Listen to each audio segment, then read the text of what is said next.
빌립보서 4장 14절에서 20절 말씀입니다. 우리 같이 한 목소리로 읽겠습니다. 그러나 너희가 내 괴로움에 함께 참여하였으니 잘하였도다.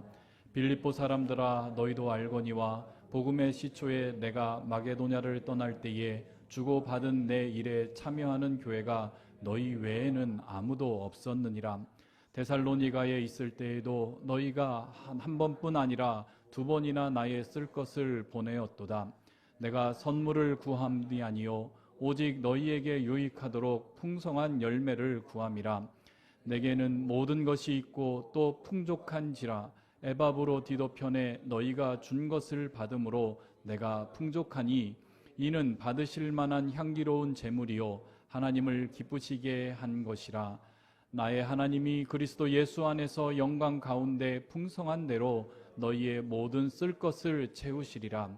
하나님 곧 우리 아버지께 세세 영원토록 무궁하도록 영광을 돌릴지로다. 아멘. 보내는 사랑 피어나는 열매 우리도 함께 갖습니다 라고 하는 제목으로 오늘 짧게 말씀 전하도록 하겠습니다. 사랑하는 성도 여러분, 오늘 승정 간사님을 통해서 우리는 장애인 선교 사역의 그 생생한 그리고 감동적인 선교 보고를 함께 들었습니다. 그리고 그 현장에 뛰어들어 장애인 영혼들을 향한 그리고 가슴을 품었던 수많은 사람들의 그 모습을 또 우리 같이 함께 살펴보았습니다. 혹시 성도님들 가운데 무슨 장애인이 선교이냐라고 하는 생각을 하실 분들도 계시지만, 그러나 이 대한민국과 전 세계에 보면 사실 어떤 오지나 미종족 부족들보다도 이 땅의 대한민국의 장애인들은 사실 가장 복음이 시급하고 절실한 우리의 선교지입니다. 대한민국의 장애인이 모두 몇 명인 줄 아십니까? 몇 퍼센트가 될 것 같습니까? 대한민국에 등록되어 있는, 그러니까 그 정부에 등록되어 있는 퍼센테이지는 5%라고 합니다. 근데 등록되지 않은 사람들까지 생각하면 생각보다 많겠죠. 5%라고 하는 인원은 100명 교회라고 생각했을 때에 100명 교회에 장애인이 모두 몇 명 다녀야 할까요? 그렇죠. 5명 다녀야 됩니다. 그런 교회들 봤나요, 여러분? 1000명 있는 교회라면 장애인들이 모두 50명은 있어야 돼요. 20명 교회는 장애인이 모두 몇 명 있어야 될까요? 1명 정도는 우리는 있네요. 대한민국 인구상에 그렇게 이제 됩니다. 그런데 그 장애인들 가운데 복음화의 그 퍼센테이지를 어느 정도까지 예상하냐면 5%도 안 된다고 이야기를 합니다. 이 땅에 수많은 장애인들이 있는데 그들이 교회를 가지 못하는 걸까요? 안 가는 걸까요?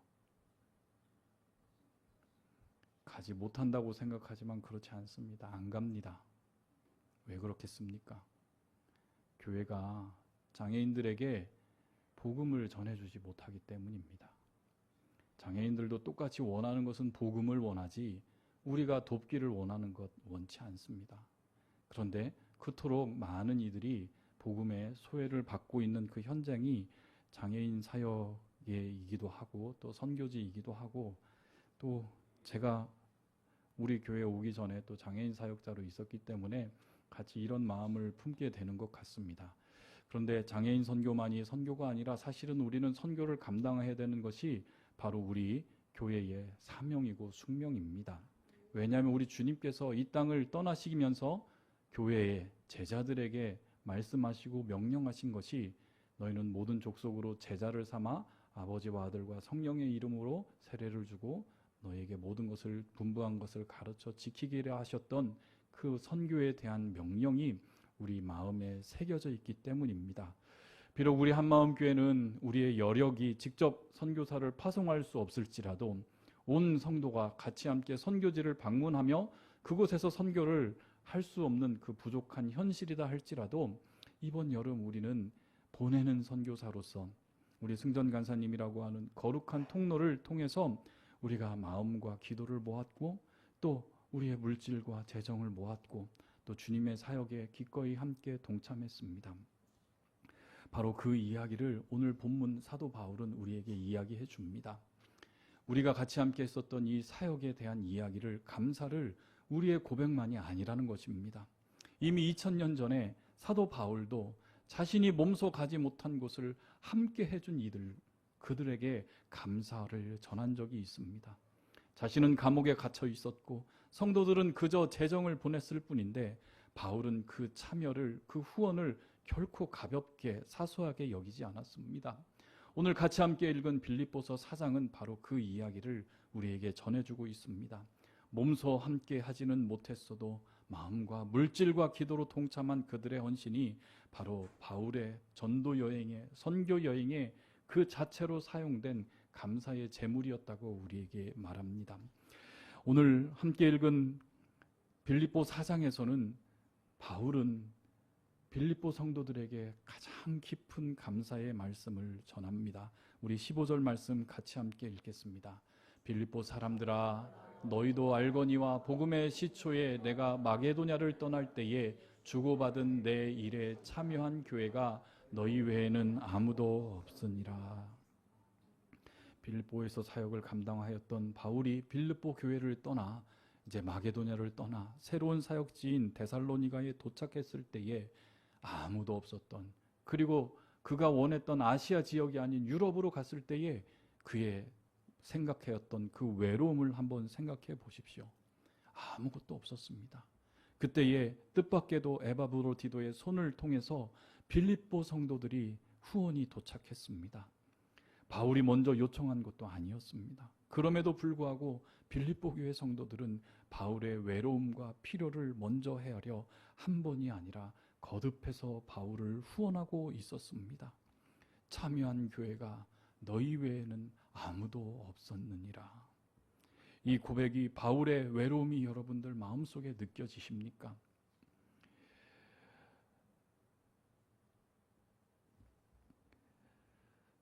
이 고백을 기록할 때에 바울은 아마 이 모든 것들에 대해서 눈물을 젖고 있는 그 상태에 있었을지도 모릅니다. 그 막막한 사역지에서 전해진 빌립보 성도들의 그 사랑은 단순한 물질이 아니라 사도 바울님, 당신은 결코 혼자가 아닙니다. 우리가 뒤에서 기도하고 있습니다라고 하는 성도들의 따뜻한 손길이었고, 하나님께서 친히 외롭고 홀로 고분분투하였던 사도를 향한 위로였습니다. 사랑하는 성도 여러분, 현실적으로 사역에는 재정이 필요합니다. 구제를 하려고 해도, 비행기 싹스를 마련하려고 해도, 병원과 학교를 세우고 교회를 건축하는 데에도 재정이 필요합니다.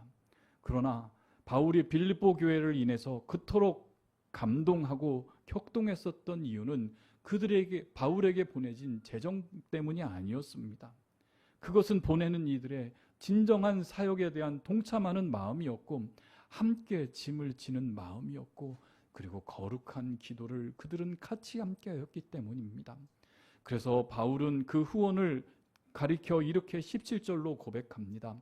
내가 선물을 구함이 아니요 오직 너희에게 유익하도록 풍성한 열매를 구함이라.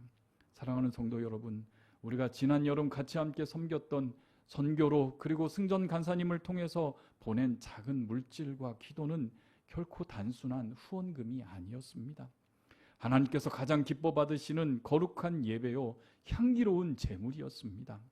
그런데 사랑하는 성도 여러분, 이 감격의 사건을 확인하기 위해 우리는 굳이 2000년 전 저 사도 바울이 있었던 그 시대까지 올라갈 필요가 없습니다. 여러분 아십니까?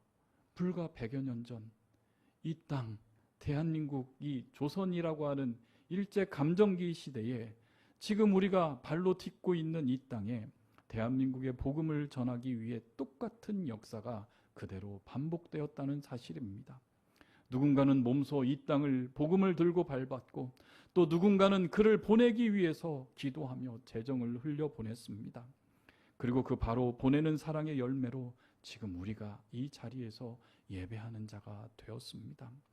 제가 텍사스에서 공부하고 있었던, 그리고 섬겼던 영락교회라고 하는 곳이 있었던 곳이 달라스의 북쪽에 있는 플레노라고 하는 지역이었습니다.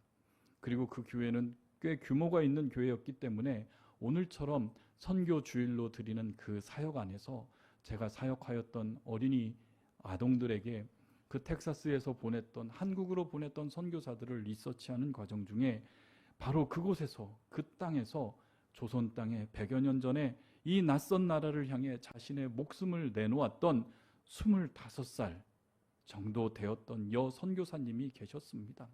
바로 루비 캔드릭이라고 하는 선교사님입니다. 1883년 텍사스의 독실한 남감리교 가정에서 태어난 그녀는 소녀 시절부터 잃어버린 영혼을 향한 뜨거운 열정을 가지고 있었다고 합니다. 해외 선교사가 되기 위한 결심한 그녀는 캔자스에 있는 여성 신학교를 마쳤지만 아직 너무 어렸기 때문에 몇 해를 더 기다려야 했다고 합니다. 그래서 그녀는 자신의 집인 텍사스까지 와서 준비하는 시간으로 맞았고 마침내 북텍사스에 있는 웨핏 청년의 후원을 입어서 그녀는 조선 땅을 향해 선교사로 파송하며 그녀는 조선 땅으로 옵니다. 그것도 1907년 24살의 어린 나이로 조선 땅에 들어와 개성에 도착한 그녀는 그녀의 마음에 따라 어린아이를 향한 끔찍히 사랑하고 그녀는 한글을 배우고 성경학교를 그리고 주일학교를 섬겼다고 합니다. 낯선 언어와 낯선 문화 속 그곳에서 사역이 얼마나 힘들었겠습니까? 그때 당시의 조선시대를 한번 생각해 보십시오. 아무것도 없었던, 그저 초가집밖에 없었던 그 땅에서 그녀는 부모님께 이런 편지를 남겼다고 합니다.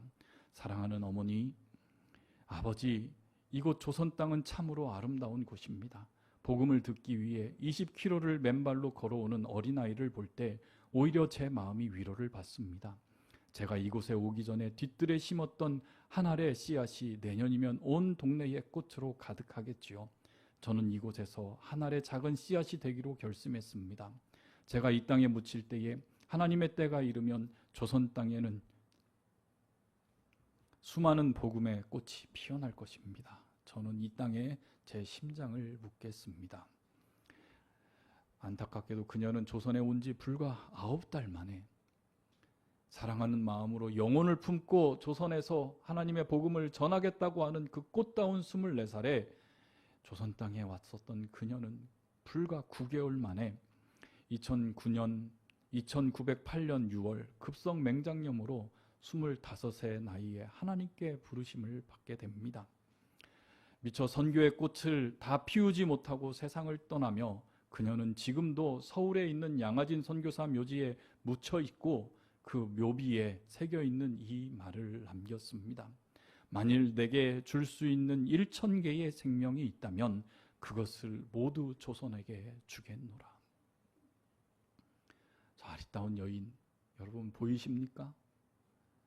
25세 하나님의 사명을 받고 주님의 나라에 순종하며 이 땅을 위해서 자신의 목숨을 아낌없이 주었던 루비 캔드릭 선교사입니다.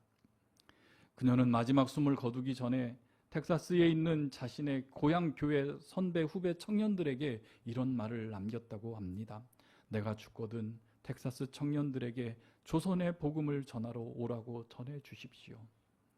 그리고 이 안타까운 소식의 편지가 몇 달 시간을 거쳐서 고향 텍사스 웨핏 청년대 선교 대회장에 전달되었을 때에 그녀의 부모와 친구들 그리고 그녀를 품고 기도하였던 모 교회 성도들은 모두 울음바람이 되었을 것입니다.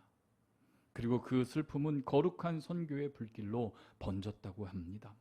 그 자리에 있었던 20명이 넘는 청년들이 루비 캔드릭처럼 자신의 삶을 하나님께 바치기로 하며 조선 땅으로 헌신하며 조선에 들어왔다고 합니다. 사랑하는 성도 여러분, 저 루비 캔드릭이라고 하는 한 알의 씨앗이 조선 땅에 떨어져 죽었을 때에 그녀의 뒤에 키우고 기도로 품고 보냈던 텍사스 플래노에 있었던 모 교회와 부모님들과 성도들 그리고 친구들이 함께 보내는 선교가 있었습니다. 그녀의 한 사람의 헌신이 아니라 그녀를 낳고 기르고 훈련시키고 또 눈물로 떠나보낸 공동체 전체의 헌신이 있었다는 것입니다.